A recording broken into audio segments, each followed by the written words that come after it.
여러분 안녕하십니까? 뉴스타트 1부 시작합니다. 대규모 개인정보 유출 사태가 터진 국내 전자상거래 시장 1위 업체 쿠팡을 상대로 미국에서 주주 집단 소송이 제기됐습니다. 미 캘리포니아 북부 연방법원에 따르면 쿠팡 모회사인 쿠팡 INC의 주주인 조셉 베리는 쿠팡 법인과 김범석 의장 등을 상대로 증권 집단 소송을 제기했습니다. 집단 소송을 대리하는 로런스 로젠 변호사는 소장에서 한국 역사상 최대 규모의 개인정보 유출 사고로 평가된다면서 쿠팡이 허위 또는 오해를 유발하는 공표를 했거나 관련 공시를 하지 않아 투자자들이 손해를 입었다고 주장했습니다.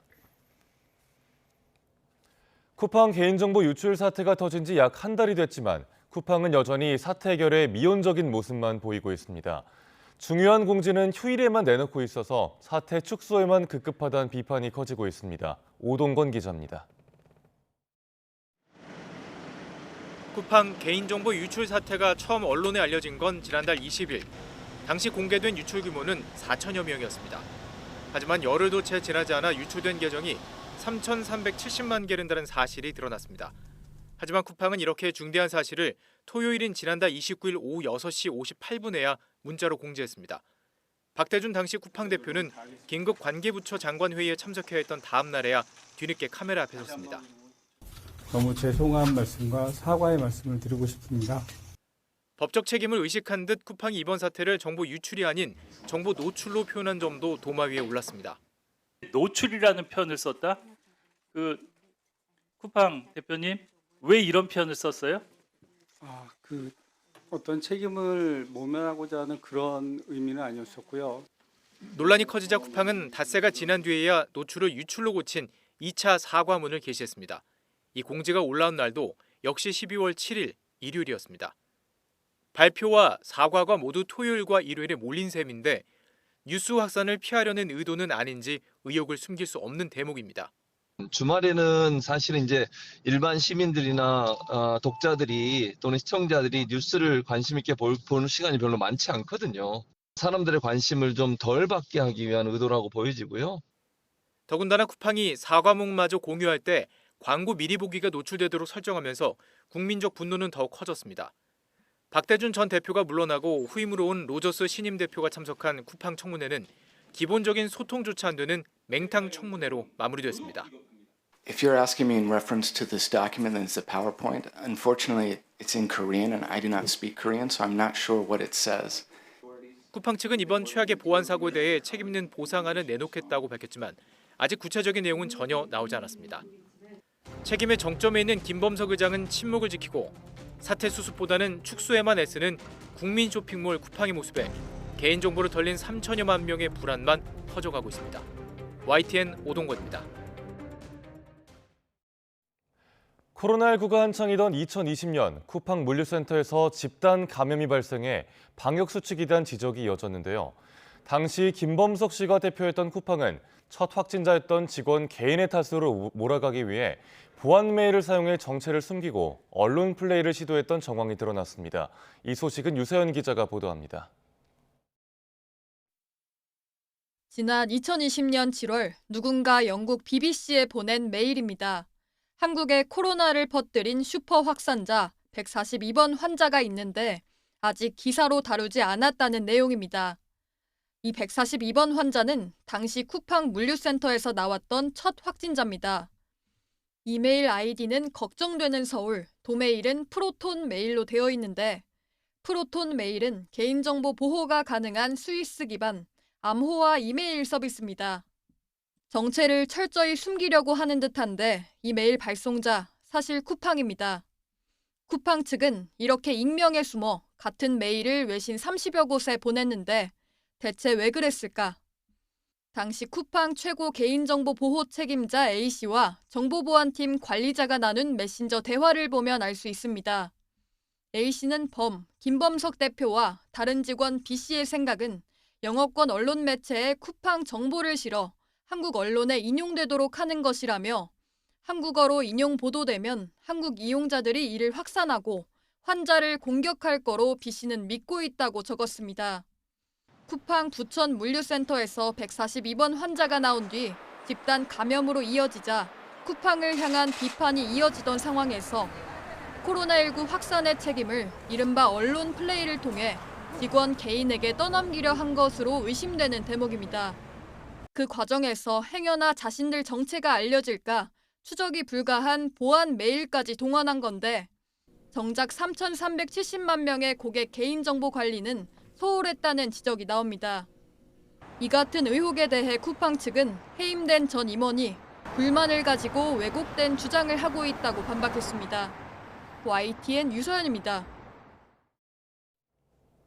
연일 화제를 낳았던 정부 생중계 업무 보고가 막바지에 접어들었습니다. 투명한 국정 공개라는 긍정적 평가도 나온 반면 불필요한 정쟁을 유발했다는 비판도 이어지는 등 반응이 엇갈리고 있습니다. 홍민기 기자가 보도합니다. 참여하는 공공기관만 228곳, 대통령부터 실국장급 공무원까지 발언 모두 생중계. 사상 첫 생중계된 이재명 정부 첫 업무보고는 이 대통령과 부처 당국자들의 직접 토론으로 연일 화제를 낳았습니다. 이 대통령은 대기업 범죄의 형벌보다 경제적 제재 부과, 주가 조작 엄단 등 새 정부의 국정운영 기조를 수차례 강조했고 이번에 무슨 팡인가 거기 그런데도 막 어기잖아요. 그 사람도 처벌 전혀 두렵지 않을 겁니다. 정말 탈탈 털어가지고 아예 꿈도 못 꾸게 만들어야 되는데 있는 걸 잡겠다는 생각을 하는 게 아니라 원천 봉쇄를 해버려야 돼. 실무자들은 애로사항을 직접 대통령에게 전달하기도 했습니다. 건보공단? 네, 거기는 일단 40-50명 필요하다니까 필요한 만큼 지정을 해주도록 하시죠. 감사합니다. 행정가 출신 대통령으로서 직접 문제 해결 의지를 드러내며 국민과의 소통을 강화하고 공직사회에는 적극 행정 메시지를 분명히 전달했다는 긍정적 평가가 나옵니다. 다만 비판도 적지 않습니다. 역사학계에선 이미 위소로 판명된 환단고기를 두고 때 아닌 환빠 논쟁으로 반발을 사고 이 역사교육 관련해서 무슨 환빠 논쟁이 있죠. 인천국제공항 사장관은 이른바 책갈피 달러 논쟁을 벌여 불필요한 정쟁을 유발했다는 지적도 나왔습니다. 저희가 보안 검색하는 것은 유해 물질을 주로 검색을 하고 있습니다. 칼이라든지. 외환 불법 반출에 대해서 어떻게 하고 있냐 이거 묻잖아요. 참 말이 기십니다. 가능하냐 안 하냐 묻는데. 여기에 지역적 사안까지 직접 관여하는 만기 칠남식 지시가 공직사회를 경직시킬 수 있다는 우려와 보여주기식 보고에 그쳤다는 목소리도 있습니다. 다만 대통령실은 생활 밀착형 정책에 대한 정부의 관심을 보여주고 싶은 대통령의 의지가 담겨 있다고 평가했는데 이 대통령은 오는 23일 해양수산부를 마지막으로 업무 보고를 마무리할 예정입니다. YTN 홍민기입니다. 이재명 대통령이 통일부 업무보고에서 북한 매체 개방 필요성을 언급한 것을 두고 정치권 논쟁이 확산하고 있습니다. 국민의힘은 대통령의 안보 인식이 경악스럽다고 비판했고 더불어민주당은 색깔론으로 국민을 겁줄 시대는 끝났다며 알 권리 차원이라고 반박했습니다. 윤웅성 기자가 보도합니다. 이재명 대통령은 통일부 업무보고에서 노동신문 등 북한 매체에 대한 개방 필요성을 강조했습니다. 그러면서 국민의 의식 수준을 너무 폄하하는 것 같다며 국민적 시각에서 쉽게 판단해보자고 언급했습니다. 국민들이 선전전에 넘어가서 빨갱이 될까봐? 저는 오히려 북한의 실상을 정확하게 이해해서 저러면 안 되겠구나 생각하는 계기가 되지 않을까 싶은데. 예민한 안보 문제에 보수 야당은 즉각 공세에 돌입했습니다. 북한 매체 접근 제한은 국가 공동체를 보호하기 위한 최소한의 예방 조치인데 이 대통령이 국민 생명과 국가 안보를 담보로 위험한 도박을 벌이고 있다고 맹비난에 나선 겁니다. 이는 북한 체제 선전과 김씨 일가 우상화를 목적으로 제작된 적성 매체를 아무런 경계 없이 우리 사회 안방까지 들이자는 발상입니다. 당 중진인 나경원 의원도 SNS에 노동신문을 언론이라고 생각하느냐며 북한 매체 개방은 국민 여론과 안보 인식을 서서히 좀먹겠다는 위험한 시도라고 비판했습니다. 이에 민주당은 국민의힘이 낡은 레드 컴플렉스를 소환했다며 반격에 나섰습니다. 그러면서 오히려 북한 매체 개방은 대한민국 민주주의와 체제 경쟁력에 대한 자신감의 표현이라고 강조했습니다. 특히 지난 윤석열 정부에서도 북한 방송 개방을 추진한 적이 있다며 색깔론으로 국민을 겁줄 시대는 끝났다고 직격했습니다. 또 국민 알 권리 차원으로 생각해야 한다면서 북한에 무인기를 보내 전쟁까지 일으키려던 국민의힘이 할 말이 아니라고 맞받았습니다.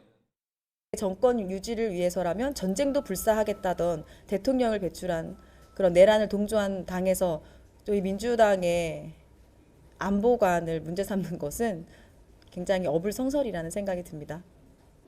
북한 매체 개방 논란에 여야가 발빠르게 나선 건 안보인식이 그만큼 우리 사회에 민감한 주제이기 때문입니다. 정치권은 이재명 대통령의 발언이 여론에는 어떤 영향을 미칠지 촉각을 곤두세울 수밖에 없습니다. YTN 윤홍성입니다. 탈모약의 건강보험 적용 문제를 놓고 논란이 뜨겁습니다. 이재명 대통령은 보험료만 내고 혜택은 못 받는 청년층을 고려해 정책 검토를 지시했는데 재정 부담부터 중증 질환 급여화가 먼저란 반론까지 넘어야 할 산이 많습니다. 권민석 기자의 보도입니다. 2022년 대선 때 이재명 대통령은 탈모약의 건강보험 적용 확대를 공약해 청년층의 뜨거운 반응을 끌어냈습니다.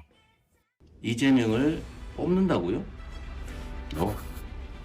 이재명은 심는 겁니다. 앞으로 제대로 심는다 이재명. 나의 머리를 위해. 반면 올해 대선에선 막대한 재정 소요를 의식해 공약에서 제외했습니다. 그럼에도 국내 탈모 인구가 1,000만 명으로 추정될 만큼 광범위해 폭발력이 클 수밖에 없습니다. 저를 포기했어요. 더 빠지면 그냥 삭발하려고. 아니야. 포기하지 마. 내가 다 코치해줄게. 할 수 있어. 나도 했는데. 포기하지 마. 마음 아프다. 이 대통령은 3년 만에 다시 탈모를 생존 문제로 규정하며 건강보험 급여화 검토를 주문했습니다. 청년들이 건강보험료만 내고 혜택을 제대로 못 받아 소외감이 커진다고 제안 배경을 설명했습니다. 근데 이거 옛날에는 이걸 미용이라고 봤는데 요새는 생존의 문제로 받아들이는 것 같은데요. 하여튼 세대 간에 이 보험료를 냈는데 나는 혜택이 없다 이런. 그런데 나는 정말 이건 절실한데 이건 왜 안 해주냐. 이 문제는 고민은 좀 해야 될 것 같습니다. 문제는 역시 건보 재정이 감당할 수 있느냐입니다. 현재는 원형 탈모 등 질병성 탈모 환자만 건보 혜택을 받는데 지난해 23만 명 진료비로 456억 원이 들었고 건보에서 304억 원이 지원됐습니다. 이를 노화나 유전으로 인한 탈모 치료에까지 적용할 경우 재정 부담은 수천억 원대로 급증할 수 있습니다. 급여에 대한 적용 기준과 타당성, 그다음에 재정에 미치는 영향들 그런 것들을 좀 종합적으로 봐야 될 것 같습니다.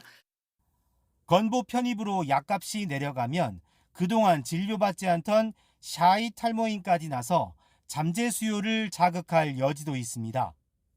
무엇보다 중증, 희귀 질환을 제쳐두고 탈모약 급여화를 우선 추진하는 건 건강보험 운영 취지에 맞지 않는다는 비판을 넘어서야 합니다. 희귀 중증 질환, 난치성 질환, 그다음에 암 등을 포함해서 여러 가지 질환에서도 아직까지 비급여가 되는 부분도 많거든요. 이걸 급여로 돌리는 게 더 우선이다. 보통 그렇게 생각하고 있죠. 당장 내년부터 건보 재정이 적자로 돌아설 거란 예상이 나오고 있어 탈모약의 건보 적정성을 둘러싼 논쟁은 한층 가열될 전망입니다. YTN 권민석입니다.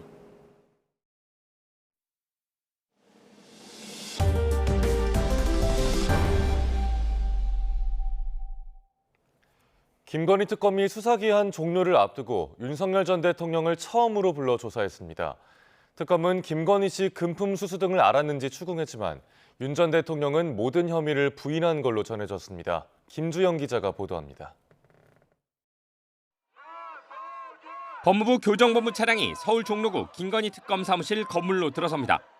내란 특검뿐 아니라 배우자 의혹 특검에서도 조사받게 된 윤석열 전 대통령을 태운 호송차입니다. 지난 7월 김건희 특검이 수사에 착수한 뒤 윤 전 대통령을 구치소에서 불러낸 건 처음입니다. 그동안 윤 전 대통령은 여러 차례 소환 통보에 응하지 않고 특검의 강제 구인도 거부했습니다. 첫 대면 조사를 위해 특검은 정치자금법 위반과 뇌물 혐의 등 6가지 의혹을 풀 질문지 160여 쪽을 준비했습니다. 김건희 씨가 명태균 씨에게 2억 7천만 원어치 여론조사 결과를 공짜로 제공받은 혐의와 김상민 전 부장검사로부터 이유한 화백 그림을 전달받은 혐의가 대표적입니다. 서희건설 측 또 이배용 전 국가교육위원장에게 금품을 수수한 혐의 등도 포함됐습니다. 특검은 명태균 씨 관련 의혹을 필두로 김건희 씨가 금품을 받고 매간매직을 했다는 의혹 등에 윤 전 대통령이 관여했는지 차례로 추궁했습니다. 6시간 이어진 조사에서 윤 전 대통령은 거부권을 행사하지 않고 대부분 자기 입장을 피력한 거로 전해졌습니다. 다만 김건희 씨의 금품 수수 사실을 알지 못했다거나 인사청탁 자체가 없었다며 혐의를 부인한 것으로 알려졌습니다. 김건희 여사 귀금속 수수 사실은 인지하고 있으셨는지? 전혀 인지하지 못했습니다. 김건희 특검팀의 수사기간이 오는 28일에 마무리되는 만큼 윤 전 대통령 소환 조사는 이번이 처음이자 마지막이 될 것으로 보입니다. YTN 김주영입니다. 이번 주 윤석열 전 대통령의 구속 연장 여부를 결정할 신문이 진행됩니다. 체포 방해 혐의 재판은 이번 주에 변론을 마무리하면서 검찰이 구형을 진행할 예정이라 윤 전 대통령은 운명의 일주일을 맞이할 걸로 보입니다. 권준수 기자입니다. 지난 7월 재구속된 윤석열 전 대통령은 구속기한을 한 달가량 앞두고 있습니다. 재판에 넘겨진 피고인을 구속할 수 있는 기간은 최대 6개월이기 때문입니다. 다만 다른 혐의로 추가로 구속영장이 발부될 경우 구속기간은 다시 늘어납니다. 윤 전 대통령은 오는 23일 일반이적 혐의로 추가 기소된 재판에서 세 번째 구속심사를 받습니다. 내란 특검이 평양 무인기 의혹과 관련해 윤 전 대통령의 신병을 계속 확보해 놓을 필요가 있다고 재판부에 요청한 데 따른 겁니다. 이와 별개로 윤 전 대통령의 체포 방해 의혹 재판은 오는 26일에 변론을 마무리 짓습니다. 윤 전 대통령이 얽혀있는 재판 가운데 첫 결심 공판으로 최상목 전 경제부총리와 이상민 전 행정안전부 장관에 대한 증인신문 이후 특검의 구형과 윤 전 대통령의 최후 진술이 있을 예정입니다. 재판부는 특검법에 따라 6개월 안에 재판을 끝내야 한다며 선고 기일도 내년 1월 16일로 지정했는데 윤 전 대통령 측은 반대 증거를 충분히 제출하지 못한 상태라 졸속 재판이 될 수 있다며 내란 혐의 재판의 판결 이후 선고가 이뤄져야 한다고 반발했습니다. 계엄 선포의 이 성격이라든지 전체적인 그 흐름을 판단을 해야 여기에 대해서 어떤 법리 판단도 정확하게 할 수 있지 않겠나. 그러나 재판부는 체포 방해 혐의는 계엄의 위법성과는 상관없다며 일정을 그대로 진행하겠다고 밝힌 가운데 선고를 앞두고 특검이 어느 정도의 형량을 요청할지 주목됩니다. YTN 권준수입니다. 김건희 씨와 권성동 의원, 윤영호 전 세계본부장에 대한 재판이 다음 달 28일 같은 날에 선고됩니다. 통일교 청탁 의혹에 대한 법원의 첫 판단이 나오는 셈인데 경찰에서 진행되는 수사에도 영향을 미칠지 주목됩니다. 신기희 기자가 보도합니다. 특검은 통일교가 교단 현안을 청탁하기 위해 윤석열 전 대통령 측에 두 가지 경로로 접근했다고 판단했습니다. 김건희 씨 공소장에는 통일교 측이 이른바 투트랙을 만들기로 했다는 내용이 포함됐습니다. 윤영호 전 세계본부장이 친윤 핵심 권성동 의원과 배우자 김건희 씨에게까지 접근했다는 겁니다. 특검 수사 결과 윤 전 본부장은 대선 직전 권성동 의원에게 불법 정치자금 1억 원을 건넨 것으로 드러났습니다. 김건희 씨에게는 6천만 원 상당의 그라프 목걸이와 샤넬 가방 2개를 건넨 것으로 조사됐습니다. 특검은 금품을 주고받은 혐의로 세 사람을 각각 재판에 넘겼는데 다음 달 28일 동시에 결과가 나옵니다. 통일교의 정치권 청탁 의혹에 대한 1심 법원의 판단이 나오는 새입니다. 통일교 관련 수사가 여권으로까지 번진 상황이라 로비의 실체가 확인될지 주목됩니다. 김건희 씨는 주가 조작에 가담하고 무상으로 여론조사를 받은 혐의까지 함께 판단을 받게 됩니다. 특검은 세 가지 혐의에 대해 징역 15년의 중형을 구형했습니다. 김건희 특검의 주요 사건 가운데 하나였던 데다 검찰의 수사가 지지부진했던 만큼 법원 판단에 이목이 쏠릴 수밖에 없습니다. YTN 신기입니다. 통일교 의혹을 수사하는 경찰이 더불어민주당 전재수 의원을 전격 소환한 데 이어 압수물과 진술 분석에 주력하고 있습니다. 전 의원이 거듭 결백을 호소하는 가운데 경찰이 혐의를 구체화할 수 있을지 주목됩니다. 배민혁 기자의 보도입니다. 통일교 천정궁 등 10곳을 전방위 압수수색한 경찰은 불과 나흘 만에 민주당 전재수 의원을 소환했습니다. 14시간 넘는 마라톤 조사에도 전 의원은 혐의를 재차 부인했습니다. 통일교로부터 그 어떠한 금품수수 없었다라는 말씀을 다시 한번 분명하게 강력하게 드리도록 하겠습니다. 관련 진술과 물증을 종합하는 혐의 다지 이후 소환이 이루어지는 관례에 비춰 이례적인 속도전입니다. 통일교 측이 한일 해저터널 추진 등 청탁 대가로 현금 2천만 원과 불가리 명품 시계를 전 의원에게 줬다고 경찰이 지목한 시점은 2018년. 정치자금법 위반을 적용할 경우 공소시효가 7년으로 제대로 들여다볼 겨를 없이 사건이 끝날 수 있어서입니다. 이 때문에 경찰은 주말 동안 추가 소환 없이 전 의원 진술 내용과 압수물을 분석하는 데 주력하고 있습니다. 전 의원이 혐의를 강하게 부인하고 있어 새로운 정황을 확보하면 추가 소환 가능성도 배제할 수 없습니다. 여기에 직무 관련성을 입증해 3천만 원 이상 뇌물죄를 적용하면 시효가 넉넉히 늘어나는 만큼 경찰은 의혹을 뒷받침할 결정적 증거 보완에 집중할 거로 보입니다. 이를 위해 회계분석요원 2명을 이미 충원했고 오는 22일부턴 수사 인력 5명을 추가 합류시킬 예정입니다. 경찰은 전 의원과 함께 통일교 금품수수 의혹을 받는 임종성, 김교환 전 의원도 채비를 마치는 대로 순차 소환할 방침입니다. YTN 배민혁입니다. 국민의힘 송원석 개혁신당 천하람 원내대표가 통일교 의혹 특검법 공동 발의 논의를 위한 오찬 회동을 합니다. 양당 원내대표는 오늘 회동에서 통일교 특검법 공동 발의 실질적 합의를 이루기 위해 세부 논의를 진행할 방침입니다. 지난 17일 이후 나흘 만의 회동으로 앞서 국민의힘은 대법원이나 대한변호사협회에 특검 추천권을 부여하고 민중기 특검 관련 각종 논란에도 별도 특검을 만들어야 한다는 입장을 밝힌 바 있습니다. 반면 개혁신당은 법조계에서 특검 후보군을 1차 추천받되 최종적으로 개혁신당 등 제3당이 출의자 제안했고 수사 대상도 통일교 의혹으로 단일 특검을 꾸려야 한다고 주장했습니다. 더불어민주당은 조희대 사법부에 대해 때로는 내란 세력으로 매도하는 등 날을 세워왔습니다. 사법개혁안 추진도 힘 빼기 작업의 일환인데 그 첫 전선인 내란전담 재판부 설치법이 이번 주 본회의에 상정됩니다. 백종규 기자의 보도입니다. 민주당은 지난 1년 가까이 조희대 사법부와 내내 각을 세웠습니다. 이상계엄 때 왜 침묵했는지, 이재명 대통령의 공직선거법 사건을 왜 대선 한 달 전 파기환송했는지 비판의 단골 소재였습니다. 낱낱이 밝혀져야 합니다. 조희대가 윤석열과 통화를 했는지, 김건희와 이야기를 했는지. 이재명 후보의 선거법 파기환송을 그렇게 번갯불에 콩 거먹듯이 빨리 해야 했는지. 이런 갈등 속에 관례를 깨고 처음으로 국정감사 일반 증인에 채택된 조희대 대법원장은 허공만 응시하며 백분을 보냈고 법관을 감사나 청문의 대상으로 삼아 증언대에 세운 예를 찾아보기 어렵습니다. 추미애 법사위는 초유의 대법원 현장 검증까지 진행하며 사법부 난타에 선봉에 섰습니다. 이른바 사법개혁도 속전속결, 대법관 증원 등 5대 과제에 재판 소원제, 법 왜곡죄까지 추진하며 압박 강도를 높였습니다. 그리고 내란 청산의 핵심, 논란의 내란전담 재판부 설치법이 이번 주 본회의에 상정됩니다.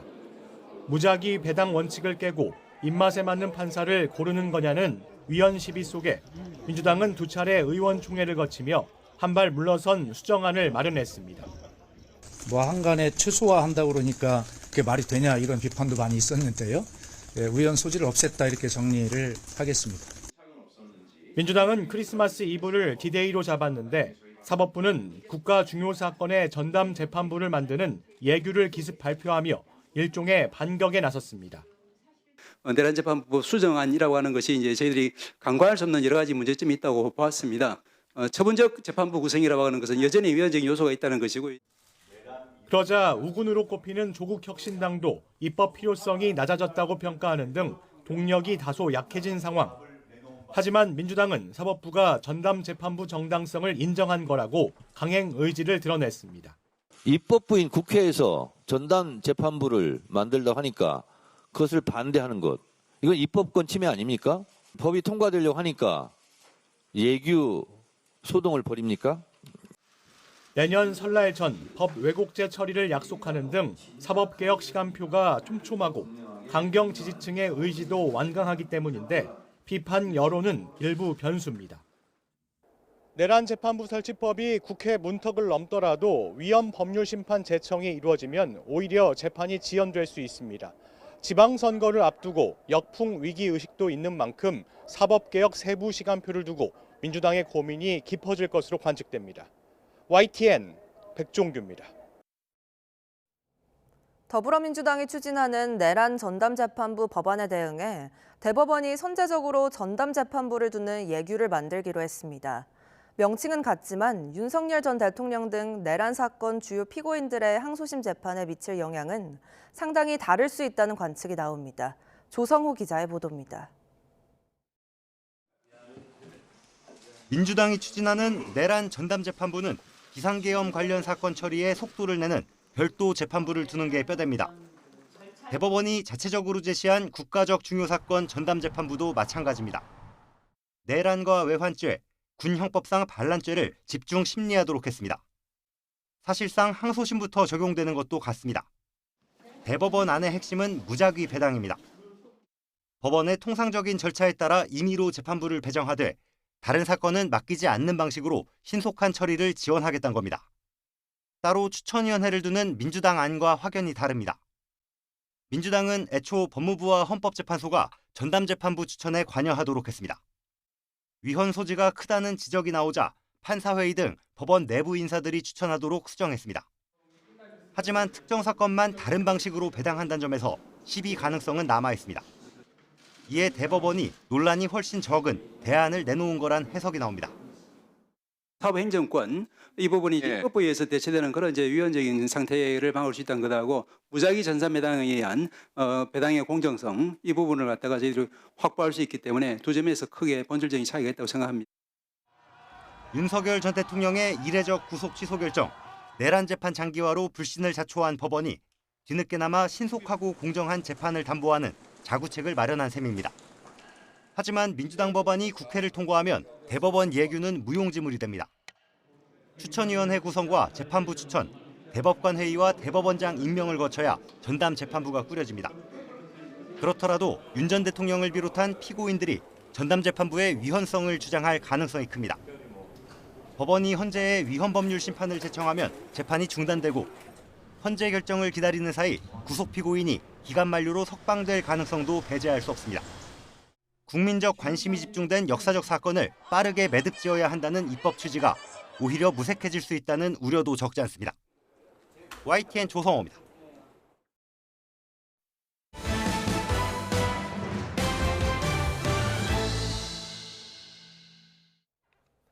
타이베이에서 15명의 사상자가 발생한 흉기 난동 사건에 대해 경찰은 테러가 아닌 계획된 단독 범행으로 보고 있습니다. 3시간 넘게 장소를 옮겨가며 범행을 저지르는 동안 경찰이 막지 못해 피해가 커졌다고 현지 매체들은 지적했습니다. 보도에 신호 기자입니다. 타이베이 지하철 역사 안에서 한 남성이 연막탄을 투척하자 놀란 시민들이 황급히 대피합니다.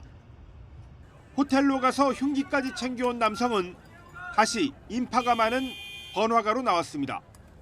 여기서도 연막탄을 던지더니 돌연 흉기를 휘두르며 백화점 건물 안으로 뛰어들어갔습니다.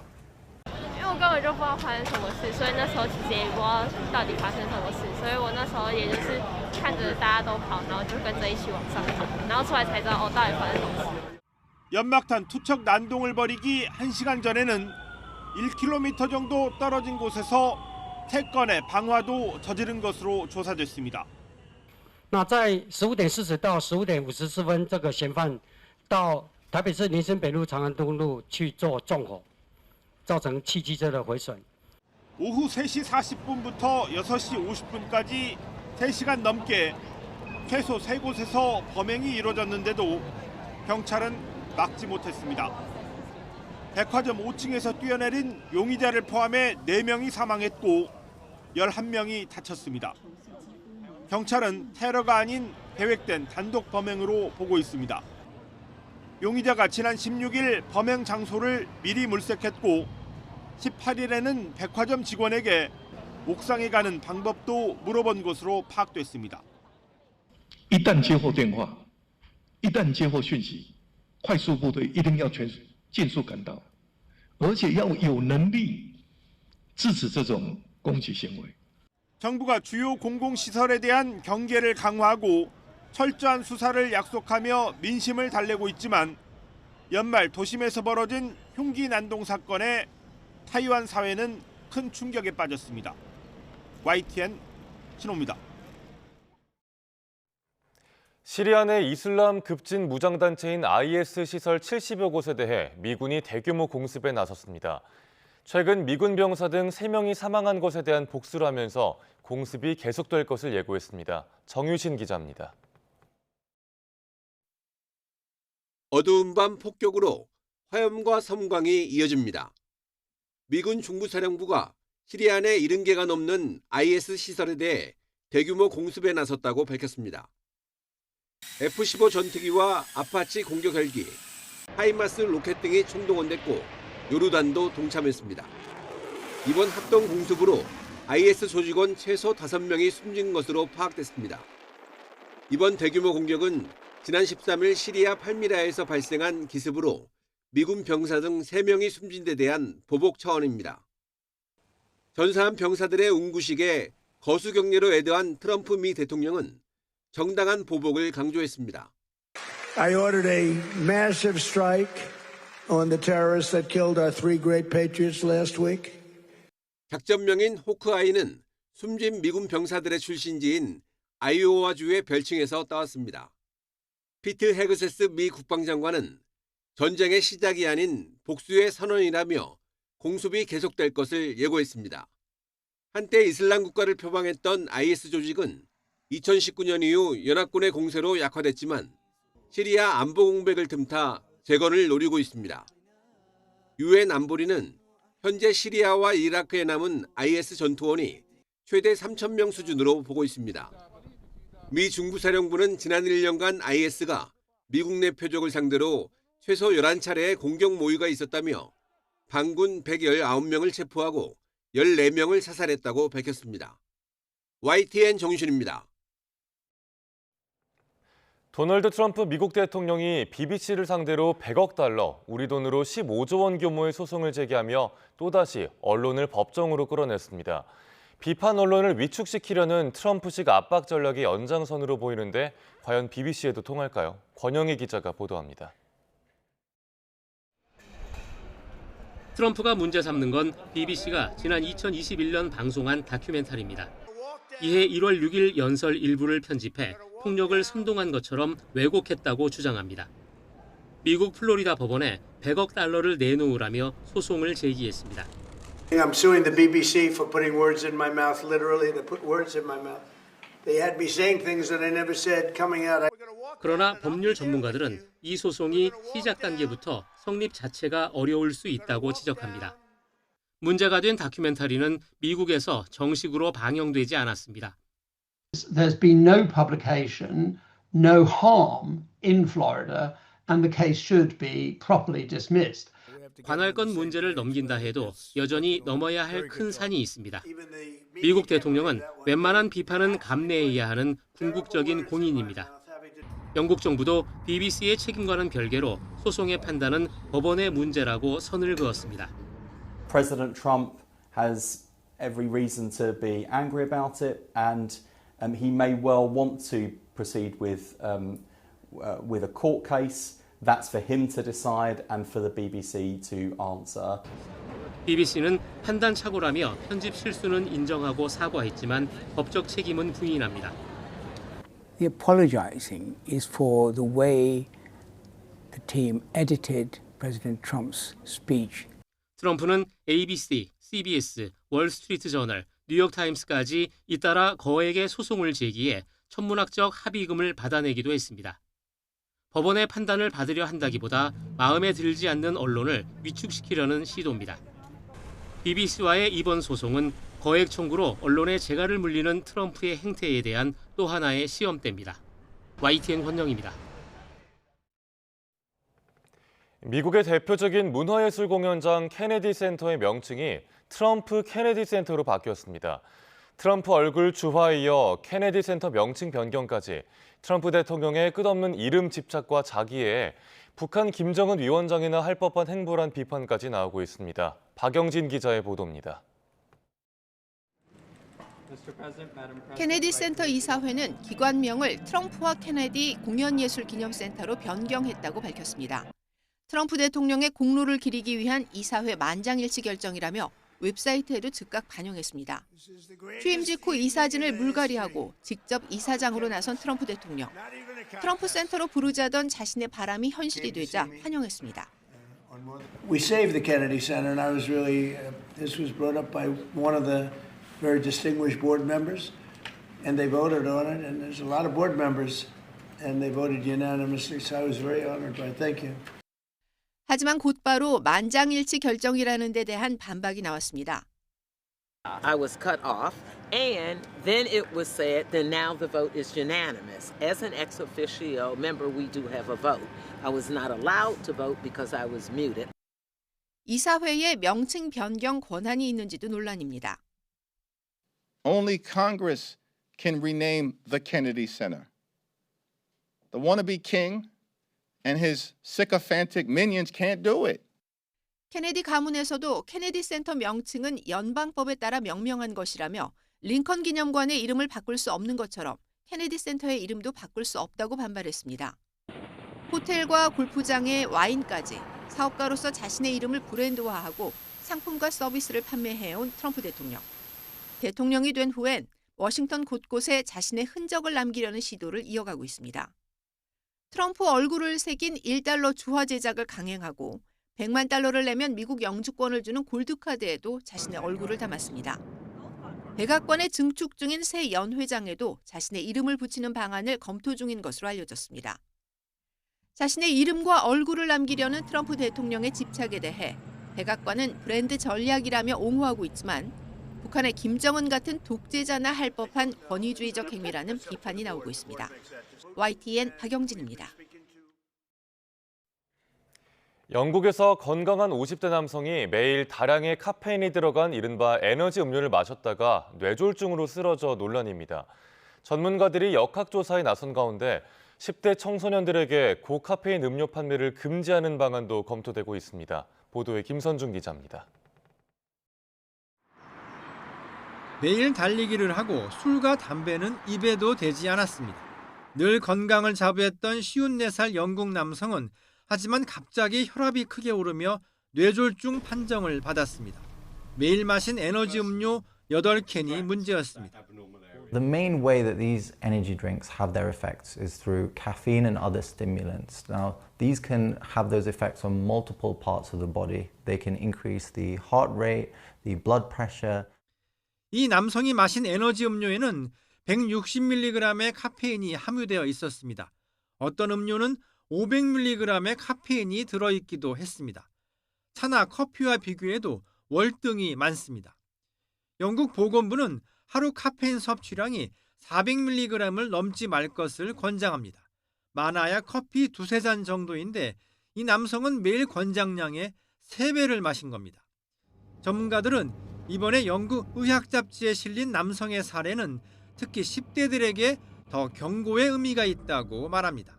Teachers who are seeing the impact of caffeine on behaviour and concentration. And of course, lots of these drinks are not just high caffeine but high sugar. So in terms of childhood obesity, there's a real challenge. 영국 정부 조사에 따르면 15살 이하 청소년 3명 가운데 1명은 매주 한 캔 이상의 에너지 음료를 마셨고 특히 10만 명가량은 매일 한 캔 이상 마신다고 보고됐습니다. 영국 정부는 고카페인 에너지 음료에 청소년 판매 금지를 추진하고 있습니다. YTN 김선중입니다. 최근 어린 딸과 함께 길을 걷던 30대 여성이 중학생 2명이 무면허로 몰던 전동 킥보드에 치여 중태에 빠졌습니다. 운전면허가 없는데도 쉽게 킥보드를 빌릴 수 있어 무면허 사고가 끊이지 않는 현실에 대여업체의 책임을 강화해야 한다는 요구가 계속 커지고 있습니다. 이수빈 기자가 보도합니다. 한 여성이 어린 딸의 손을 잡고 인도를 걷습니다. 전동 킥보드가 반대편에서 빠르게 달려오더니 그대로 덮칩니다. 지난 10월 인천 송도에서 중학생 2명이 무면허로 전동 킥보드를 타다 모녀를 치었는데 아이를 지키려던 30대 엄마는 중상을 입었습니다. 안타까운 사고가 발생하고 전동 킥보드 관리에 대한 문제 제기가 잇따랐지만 현장은 달라진 게 없습니다. 여전히 전동 킥보드 한 대에 학생 2명이 올라탄 채 위험천만하게 운행하는 모습을 볼 수 있습니다. 한 명이선 잘 안 타고 두세 명이서 이렇게 붙어가지고 타고 운전면허 있어야 탈 수 있는데 그 어떻게 타는지는 모르겠는데 다 애기들이 타고 다니는데 바로 옆에 순찰차가 있는데 아랑곳하지 않습니다. 경찰도 그저 지나치기만 합니다. 전동 킥보드 교통사고는 최근 4년 동안 2.5배로 급증했는데 그중 절반 정도가 무면허 운전 중에 발생했습니다. 경찰이 무면허 운전을 방조한 혐의로 공유 킥보드 업체 관계자를 입건하기도 했지만 관리 책임을 다하지 않는 업체들의 모습은 여전합니다. 전동 킥보드 대여 앱을 보면 이렇게 운전면허증 인증 단계를 생략할 수 있게끔 돼 있어서 면허가 없는 미성년자들도 쉽게 빌릴 수 있는 것으로 보입니다. 이에 국회에서 킥보드 대여 업체들이 운전면허 인증 절차를 도입하도록 강제하는 법안을 하루빨리 처리해야 한다는 지적이 나옵니다. 국민들의 안전을 위해서 국회에 계류 중인 각종 법안에 대한 신속한 처리가 필요한 시점이라고 볼 수 있습니다. 또 최대 20만 원 이하의 벌금형에 처할 수 있는 무면허 운전 방조 혐의의 처벌 수위를 높여 업체들의 경각심을 심어줘야 한다는 목소리도 높아지고 있습니다. YTN 이수빈입니다. 오는 23일인 모레 전국 철도 노조가 총파업을 예고한 가운데 코레일이 비상수송 대책 마련에 나섰습니다. 코레일은 철도 노조가 파업할 경우 하루 평균 250여 대의 열차 운행이 중지될 것으로 보고 23일부터 29일 사이 운휴 가능 열차의 승차권 발매를 선제적으로 제한한다고 밝혔습니다. 철도 노조는 노사 협상 과정에서 핵심 쟁점인 성과급 정상화 등에 대한 잠정 합의를 도출해 11일 예고한 총파업을 유보했지만 정부 측에서 약속을 이행하지 않고 있다고 주장하고 있습니다. 국내 주유소 기름값이 2주 연속 하락했습니다. 한국석유공사 유가정보시스템 오피넷에 따르면 12월 둘째 주 전국 주유소 휘발유 평균 판매가는 전주보다 리터당 4.3원 내린 1,741.8원으로 집계됐습니다. 경유 평균 판매 가격은 7.8원 하락한 1,652.7원이었습니다. 지난주 국제유가는 러시아 우크라이나 종전 협상 진전 기대와 중국의 경제지표 악화 등으로 하락했습니다. 대한석유협회는 환율 상승에도 국제유가 하락세가 지속되고 있어 이번 주에도 기름값이 내릴 것으로 내다봤습니다. 연말이 다가오면서 코스피의 이른바 산타랠리가 나타날지 관심이 쏠리고 있습니다. 최근 10년 동안 연말 동안 증시가 오른 해는 절반 수준에 그쳤는데요. 최근 변동성이 큰 장세가 이어지고 있는 우리 증시에 산타가 찾아올 수 있을지 주목됩니다. 손효정 기자입니다. 산타랠리는 크리스마스를 전후해 12월 마지막 주부터 1월 초까지 주가가 강세를 보이는 현상을 말합니다. 1972년 미국에서 처음 나온 용어로 전 세계 증시가 기대하는 대표적인 연말 이벤트입니다. 연말 성과급으로 가계 여윳돈이 늘고 크리스마스와 신년의 소비가 집중되면서 기업 실적 기대가 커지기 때문입니다. 좁게는 12월 마지막 5거래일과 다음해 첫 2거래일 동안의 주가 흐름을, 넓게는 12월 상승세를 산타랠리로 보기도 합니다. 최근 10년 동안 12월 코스피 등락률을 살펴보니 산타랠리가 나타난 해는 5차례. 2020년은 코로나19 시기 유동성 확대의 반도체 슈퍼사이클 전망까지 겹치며 이례적인 강세장이 펼쳐졌습니다. 반면 지난해에는 계엄, 탄핵 전국으로 정치적 불확실성이 커진 가운데 금리 인하도 미뤄지며 차가운 연말을 보냈습니다. 연말 수익률은 그해 증시 전반의 흐름을 따라가는 경우가 많습니다. 사상 처음으로 코스피가 4,000선을 돌파한 올해 1월부터 11월까지 지수는 63.7% 급등했습니다. 한 달 평균 5.8%씩 오른 셈입니다. 하지만 최근 인공지능 산업 수익성에 대한 회의론이 다시 고개를 들면서 반도체주를 중심으로 상승하던 지수는 4,000선 박스권에 갇혀 숨고르기에 들어갔습니다. 연말 연초 미국 물가와 고용 등 굵직한 경제 지표는 물론 삼성전자와 미 빅테크 기업들의 실적 발표가 줄줄이 예정된 상황. 당분간 방향성을 탐색하는 변동성 장세가 이어질 거란 신중론도 나옵니다. 수익성과 관련된 논란들이 많기 때문에 기업들의 실적들이 정말 중요해졌어요. 기대와 우려가 혼재돼 있으면서 상승과 하락 변동성이 좀 커지는 그런 시장이기 때문에 올 한 해 뜨거웠던 코스피가 연말에도 투심을 달구며 상승장으로 마무리할 수 있을지 주목됩니다. YTN 손유정입니다. 이번 겨울엔 화이트 크리스마스가 찾아올까요? 아쉽게도 성탄절 이브 오전에만 비가 예보돼 있어서 올해는 가능성이 크지 않습니다. 서울을 기준으로 최근 10년 사이 화이트 크리스마스는 단 2차례뿐이었습니다. 정혜윤 기자의 보도입니다. 하얀 눈이 내리는 성탄절, 반짝이는 트리와 음악, 웃음으로 가득한 사람들과 어우러져 큰 기쁨을 선물합니다. 마치 동화 같은 화이트 크리스마스의 행운은 쉽게 찾아오지 않습니다. 화이트 크리스마스를 정확히 규정하기 힘들지만 기상청에서는 성탄절 당일 적설량이 기록될 정도로 눈이 내리는 경우로 봅니다. 서울에서 최근 10년 사이 화이트 크리스마스를 맞은 건 지난 2015년과 2023년 두 차례뿐이었습니다. 기간을 늘려 34년 동안 통계를 살펴보면 11차례 32% 정도입니다. 화이트 크리스마스였던 지난 2023년에는 부산에서도 24년 만에 하얀 성탄절이 기록되기도 했습니다. 서울은 최근 10년 사이 2015년과 2023년 두 차례 크리스마스 당일 눈이 내렸습니다. 특히 2023년에는 서울 등 중부와 남부 곳곳에서 25일 눈이 내려 쌓이면서 화이트 크리스마스가 기록됐습니다. 올해는 어떨까? 성탄절을 앞두고 눈비구름이 우리나라로 유입될 가능성이 있지만 성탄절 당일이 아닌 23일 밤부터 성탄절 이브인 24일까지 전국에 영향을 주겠고 강원도를 제외한 내륙에는 비가 내릴 전망입니다.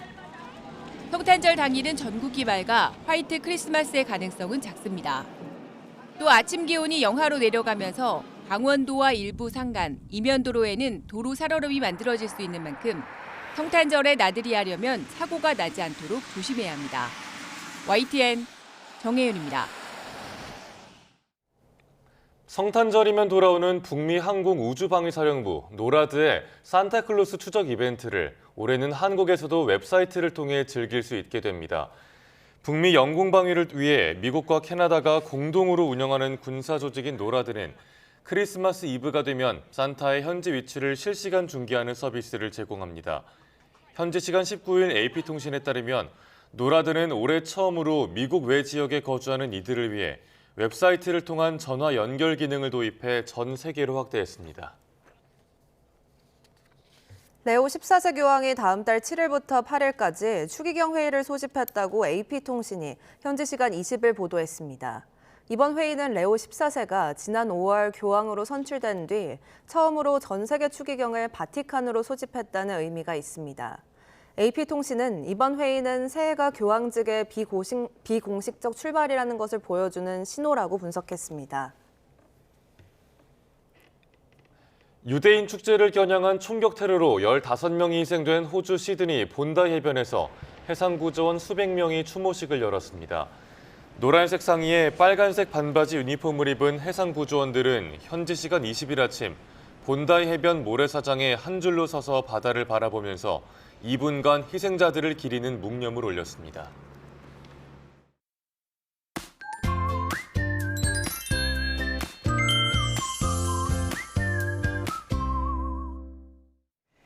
어젠 초봄 기온이었는데 오늘은 다시 겨울입니다.